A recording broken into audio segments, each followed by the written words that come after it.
वर्ण विचार। वर्ण उस मूल ध्वनि को कहते हैं जिसके खंड या टुकड़े नहीं हो सकते, जैसे अ, आ, छोटी, बड़ी, क, त, ज, ब आदि। वर्णमाला। वर्णों के क्रमबद्ध समूह को वर्णमाला कहते हैं। हिंदी वर्णमाला में 52 वर्ण होते हैं। वर्ण के दो भेद होते हैं, पहला स्वर वर्ण, दूसरा है व्यंजन वर्ण। स्वर वर्ण। स्वर उन वर्णों या ध्वनियों को कहते हैं जिनका उच्चारण स्वतः यानी खुद से होता है। इनकी संख्या 11 होती है, जैसे अ, आ, छोटी, बड़ी, छोटाऊ, बड़ाऊ, री, ए, ओ, आओ। यानी ये टोटल अ से औ तक है। अंग और अह को आयोगवाह कहा जाता है। व्यंजन वर्ण। स्वर्ण वर्ण की सहायता से जिस वर्ण का उच्चारण होता है उसे व्यंजन वर्ण कहते हैं, जैसे क प्लस अ बराबर क, त प्लस अ बराबर त। व्यंजन वर्ण के भेद। व्यंजन वर्ण के मुख्यतः 3 भेद होते हैं, स्पर्श व्यंजन, अंतस्थ व्यंजन, ऊष्म व्यंजन। इनके अलावा कुछ और व्यंजन ध्वनियाँ होती हैं, संयुक्त व्यंजन और द्विगुण व्यंजन। पहला है स्पर्श व्यंजन। वह व्यंजन जो कंठ, तालु, मूर्धा, ओंठ, दांत आदि के स्पर्श से बोले जाते हैं उसे स्पर्श व्यंजन कहते हैं।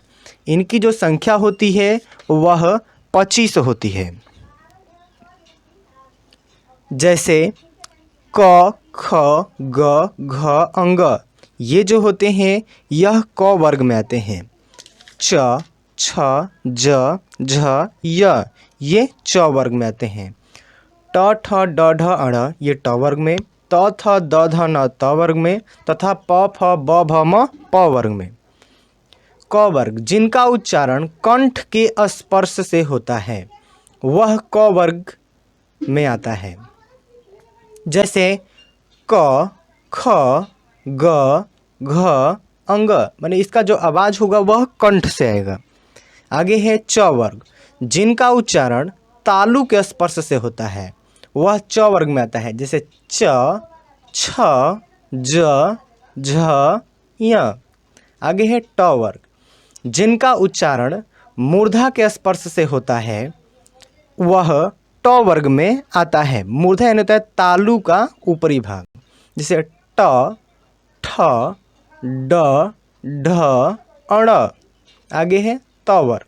जिनका उच्चारण दांत के स्पर्श से होता है वह त वर्ग में आता है, जैसे त, थ, द, ध, न। आगे है प वर्ग। जिनका उच्चारण ओठ के स्पर्श से होता है वह प वर्ग में आता है, जैसे प, फ, ब, भ, म। अंतस्थ व्यंजन। य, र, ल और व को अंतस्थ व्यंजन कहते हैं। इनका उच्चारण जीभ, तालु, दांत और ओंठ के परस्पर सटने से होता है। ये जो होते हैं ये अंतस्थ व्यंजन होते हैं, लेकिन याद रहे कहीं भी पूर्ण रूप से इनका स्पर्श नहीं होता है, ठीक ना। ये जो होती है इनकी संख्या 4 होती है। अगला है ऊष्म व्यंजन। तलाबी स, मूर्धनी स, दांती स और ह को ऊष्म व्यंजन कहते हैं। इनका उच्चारण रगड़ या घर्षण से होता है। स ऐसे बोल सकते हैं। ह ये भी जो होते हैं 4 होते हैं। अगला है संयुक्त व्यंजन। छ, त्र, ज्ञ और स्र। ये मूल रूप से व्यंजन नहीं है, इनकी रचना 2 व्यंजनों के मेल से हुई है, इसलिए इसे संयुक्त व्यंजन कहते हैं।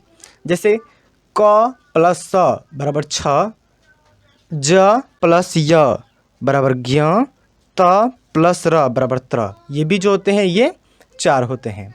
इसके आगे है द्विगुण व्यंजन।